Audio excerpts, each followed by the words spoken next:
आज independence day है। तो उसमें मैं आपको इंडिपेंडेंस डे क्यों विश नहीं कर रही हूँ और क्या रीज़न है इसका मैं आपको। माए पापा के लिए देर हो गई है। अरे कहाँ गया आप? कैसी टोपी पहनी है यार तूने, ये घिनौनी। तो जो पहले ही चले गया है रोड में भाग के आज। Hey my YouTube family, welcome back to my new blog. कैसे हैं आप लोग? आशा उम्मीद करती हूँ आप लोग बिल्कुल ठीक होंगे। हम भी बिल्कुल ठीक है। आज के जो ब्लॉग की स्टार्टिंग हो रही है वो हो रही है सुबह के 8:30 बजे से। अभी 8:30 भी नहीं हो रहा है शायद। टाइम तो अच्छे से देखा नहीं मैंने, थोड़ी देर पहले देखा था। और अभी साफ़ सफाई और नहाना धोना सब हो गया है और माहिर की तैयारी हो रही है अभी। वो स्कूल तो नहीं जा रहा है क्योंकि बस नहीं आ रही है आज उसकी, तो अपने पापा के साथ जा रहा है वो। अभी मैं मिलाती हूँ आपको माहिर से। और पिथौरागढ़ का मौसम बहुत ख़तरनाक बना हुआ है। कल तो पिथौरागढ़ में दूर गांव में मुनस्यारी साइड कहीं बादल भी फटा हुआ है, तो आपदा आई हुई है गांव में। मैं समझ सकती हूँ कि कैसा होता है क्योंकि हमने भी थोड़ा बहुत फेस कर रखा है। जब हमें थोड़े में इतनी परेशानी हो रही है तो उन लोगों को कितनी परेशानी हो रही होगी। तो आज फिर से मौसम ऐसा हो रहा है जिससे बहुत ज़्यादा बारिश होगी अभी। दिखाती हूँ मैं आपको, देखिए। आज फिर से ऐसा गुमसुम सा हो रखा है, बादल लगे हुए हैं चारों तरफ से, काले बादल। तो कोई भरोसा नहीं है कि किस टाइम कितनी बारिश होगी। देखिए। और अभी वाले काम करने वाले तो नहीं आए हैं, पर दीवार के पीछे साइड वाले आ गए हैं। जो घर के पीछे साइड वाले दीवार में काम कर रहे हैं उनका काम शुरू हो गया है। एक बार देखते हैं वो क्या काम कर रहे हैं। कल तो इसके पापा ने 3 से 4 घंटे लगा के पूरा मलबा साफ करा था, तब भी अच्छे से नहीं हुआ, थोड़ा बच गया था। दिखाते। एक चक्कर भर पाए तब से नहीं आएगी पानी। एक बार नाली का कर देना। कल इसके पापा ने 4 से 5 घंटे तक लगाए थे, नहीं हुआ, तब भी एक जगह छूट गया, मतलब आधा तो कर ही दिया। भाई धीरे धीरे लगे। हाँ गिरे लागे तो भाई दियो तो सब कीचड़ बहुत है। ये ऊपर से तो पूरा आ गया था, पूरा नाला जैसा आ गया था यहाँ पे कल। अब बारिश तो बहुत है, हमारे तो कमरे में घुस गया पानी। हाँ रोज। अभी इन लोगों को बता तो दिया है कि वहां से निकालो मलबा। देखते हैं भी निकालते हैं नहीं निकालते हैं नहीं। तो जो पहले ही चले गया है रोड में भाग के आज। कहाँ गया तो जो माई आई तो माई टोपी मिल गई है। कहाँ है?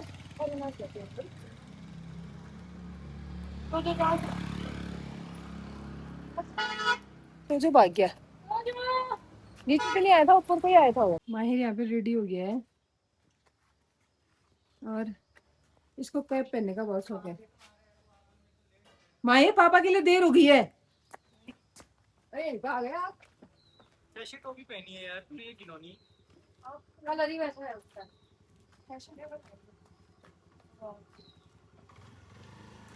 माहिर की वजह से पापा के लिए लेट हो गया इसलिए। अब तो जो हो चुका है गायब, पता नहीं कहाँ गया वो, कुछ पता नहीं है उसका कहाँ गया। हम लोग पीते हैं चाय, चाय नहीं पी रखी है अभी। आज इंडिपेंडेंस डे है। हमारा देश आज़ाद है, इस बात की हमें बहुत खुशी है। लेकिन क्या हम पूरे तरीके से आज़ाद हैं? क्या हम विचारों से, धर्म से और सभी जुड़ी हमारी जो परंपराएं हैं, क्या हम इन चीज़ों से आज़ाद हैं? क्या महिलाएं भी आज समाज में आज़ाद हैं? क्या उनको आज़ादी से अपने इंडिपेंडेंट होने का और खुल के कोई भी चीज़ करने की आज़ादी है, या फिर अभी भी परमिशन ही लेते रहते हैं कि इस चीज़ के लिए कुछ करना है? वुमेन्स के लिए तो शायद अभी भी आज़ादी उस हिसाब से नहीं है पूरे इंडिया में। और दूसरी बात, हमारे जो गुरुजी हैं, मेरे गुरुजी संत रामपाल जी महाराज जी, उनकी बहुत सारी जो मुहिम है, उन्होंने बहुत सारे सामाजिक कार्य किए हैं जिनके थ्रू वो समाज को ये बताना चाहते हैं कि असली आज़ादी सिर्फ भारत देश का आज़ाद होना नहीं है। असली आज़ादी है हमारे देश का दहेज मुक्त होना, और हमारे देश का नशा मुक्त होना, जो युवा पीढ़ी है वो नशे में पूरी तरह लिप्त है। तो मैं ये कहना चाहूँगी कि हमारे जो गुरुजी कहते हैं उनका ज्ञान सुनिए, वो वेदों से प्रमाणित ज्ञान बताते हैं और उन्हीं के आधार पे हमें युवा पीढ़ी को नशे से दूर कैसे रहा जाता है, नशा क्यों नहीं करना चाहिए, अपने माँ बाप की रिस्पेक्ट कितनी करनी कैसे करनी चाहिए। हमारे गुरुजी वेद और धर्मों के आधार पर प्रमाणित ज्ञान बताते हैं और सच्ची भक्ति करना बताते हैं, जिस भक्ति के कारण जो भी आदमी इस चीज़ की भक्ति करता है, जो परमात्मा की भक्ति करता है, वो नशे से दूर रहता है। मेरे गुरुजी संत रामपाल जी महाराज जी का मेन उद्देश्य ये है कि एक अच्छे समाज का निर्माण करना, सनातन धर्म का की स्थापना करना और हमारे जो देश को असली आज़ादी दिलाना, दहेज मुक्त देश बनाना, नशा मुक्त देश बनाना और धार्मिक और ये जो धार्मिक धर्म के नाम पे जो पाखंड फैल रहा है, उस चीज़ से हम लोगों को बचाना और सच्ची भक्ति बता के हमारे जीवन का मोक्ष कराना। तो आप भी संत रामपाल जी महाराज जी से जुड़ सकते हैं। उनका यूट्यूब चैनल है संत रामपाल जी महाराज जी करके, उसमें उनके सत्संग चलते हैं। शाम 7:30 बजे लाइव सत्संग भी चलता है रोज़, और वो भी देख सकते हैं आप और उनका ज्ञान सुनिए। और उनसे जुड़ने के लिए आप नाम दीक्षा लेने के लिए उसमें आपको यूट्यूब चैनल में ही उनके डिस्क्रिप्शन में पूरी डिटेल भी मिल जाएगी। तो आप उनसे जुड़ सकते हैं, उनके बारे में जान सकते हैं, उनके सत्संग सुनिए, उनसे जुड़िए। और अभी तो हमारे गुरुजी ने अन्नपूर्णा मुहिम भी शुरू कर रखी है, जिसके तहत गरीब परिवारों को वो घर बना के दे रहे हैं। मात्र 17 दिन, मात्र 18 दिन और 1 महीने के अंदर पूरा घर जो है बन के रेडी हो जा रहा है। ऐसी-ऐसी स्थिति में लोग रह रहे थे, उन सबका जीवन उद्धार किया है। कोई बच्चे विकलांग थे, कोई बच्चों को कैंसर से कोई बच्चे कैंसर से पीड़ित थे, उनके पेरेंट्स तो, और कोविड टाइम पे किसी के माँ-बाप चल बसे, कोई गरीबी के कारण अपना जीवन समाप्त कर रहे हैं। तो इन सब चीज़ों को रोकने के लिए परमात्मा ने ये मुहिम चलाई है, हमारे गुरुजी संत रामपाल जी महाराज जी ने। तो आप उनकी ये योजनाओं के बारे में भी उनमें जान सकते हैं कि गुरुजी हमारे संत रामपाल जी महाराज जी किन-किन चीज़ों के बारे में सामाजिक काम कर रहे हैं। तो आप ये सारे काम भी उनके देख सकते हैं। बहुत सारे गरीब परिवारों के बच्चों को अडॉप्ट किया है और तब तक के लिए अडॉप्ट किया है उन्होंने, तब तक के लिए वो सारा भरण-पोषण उनके घर में नमक से लेके सारी चीज़ें, राशन-पानी और उनकी ज़रूरत की चीज़ें, उनके स्कूल की चीज़ें, सारी चीज़ें गुरुजी संत रामपाल जी महाराज जी उनको प्रोवाइड करवाते हैं और उनकी एजुकेशन सब कुछ का खर्चा सब परमात्मा उठाते हैं, यानी कि संत रामपाल जी महाराज जी। तो आप भी उनसे जुड़ सकते हैं, उनके कार्यों को देख सकते हैं और जो हमें सच्ची आज़ादी होने का एहसास दिलाता है। मत अब से कोई भी बहू-बेटियाँ किसी पे बोझ नहीं है, क्योंकि गुरुजी ने वो सारी चीज़ें ख़त्म कर दी हैं, वो सारी लिमिटेशन ख़त्म कर दी हैं, जिनसे लड़कियाँ बोझ लगती थी। अब माँ-बाप के लिए उनकी शादी कराना, जब किसी घर में एक लड़की पैदा होती है, तो उनके माँ-बाप क्या करते हैं, बचपन से ही सेविंग करने लग जाते हैं उनकी शादी के रिगार्डिंग, कि हम इसकी शादी कैसे करेंगे। तो अब वो चीज़ गुरुजी ने बिल्कुल ख़त्म कर दिया, हमारे संत रामपाल जी महाराज जी गुरुजी ने, क्योंकि अब वो चीज़ें क्या हो गई हैं, बहुत सरल हो गई हैं। अब एजुकेशन पे ज़्यादा ध्यान देते हैं पेरेंट्स, उनको सच्ची भक्ति कराते हैं।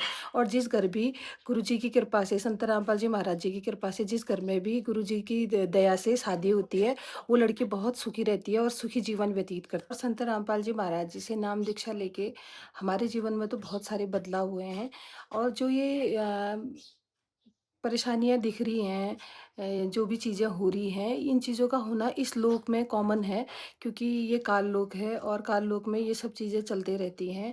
कुछ हमारे पाप कर्म भी होते हैं जो आड़े आते हैं और इन सब चीज़ों का कारण बनते हैं। तो इस चीज़ से और भक्ति से या गुरु जी के संत रामपाल जी महाराज जी से शिक्षा लेने के बाद ऐसा क्यों हो रहा है, ऐसा ऐसा कुछ वो नहीं है। इसमें सिर्फ़ लाभ ही लाभ मिलते हैं और गुरु जी वही चीज़, परमात्मा वही चीज़ें सबसे पहले ठीक करते हैं, जिन चीज़ों की हमें ज़रूरत होती है, वो चीज़ें बाद में होती हैं और छोटी-मोटी चीज़ें पर यहाँ आती रहती हैं। इन चीज़ों का सामना भी हमने करना पड़ता है भक्ति के साथ-साथ। तो हमें गुरुजी शास्त्रों से प्रमाणित और शास्त्र अनुकूल भक्ति बताते हैं। तो आप भी संत रामपाल जी महाराज जी से जुड़िए, उनके सत्संग सुनिए और उनसे नाम दीक्षा लेकर अपने जीवन का मोक्ष कराइए। सत साहिब। और संत रामपाल जी महाराज जी से दीक्षा लेकर हम मतलब मेरे घर में तो बहुत सुख शांति है। मेरे पति ने नशा करने की आदत छोड़ी, मेरे को बहुत गुस्सा आता था, वो चीज़ें बहुत कम हो गई हैं। थोड़ी बहुत हैं, अभी उतनी उतनी नहीं होती हैं, जितना एकदम पहले होता था, उतना गुस्सा नहीं आता है। अब कोई भी चीज़ के लिए मैं डिसीज़न सोच के लेती हूँ और घर में बहुत सुख शांति है। पहले हर चीज़ के लिए, छोटी-छोटी चीज़ों के लिए भी तरसना पड़ता था, अब वो चीज़ें कभी नहीं होती हैं। तो लाभ अनेकों मिलते हैं, नुकसान थोड़ा बहुत ही होता है और वही नुकसान होता है जितना ज़रूरी है। वो नुकसान कभी नहीं होगा जिसकी पूर्ति दोबारा ना की जा सके। सामान चले जाएगा कोई बात नहीं, वो दोबारा आ सकता है, पर जनहानि और चीज़ें होने से हर चीज़ से अकाल मृत्यु सब चीज़ से सद्भक्ति से ही बचा जा सकता है। बाकी और कोई रास्ता नहीं है इस काल लोक में इन चीज़ों से बचने का। और यहाँ पे बैठना है मुझे। है। हाँ, थोड़ा नीचे आएगा ये। और तैयारी हो रही है रेस्ट करने की। तो मिलते हैं आपको न्यू ब्लॉग में कल। और आप लोगों को मेरे ब्लॉग कैसे लग रहे हैं आप प्लीज़ कमेंट करके ज़रूर बताइएगा। चैनल पे नए हैं तो सब्सक्राइब माय चैनल। मिलते हैं आपको कल न्यू ब्लॉग के साथ। Thank you for watching.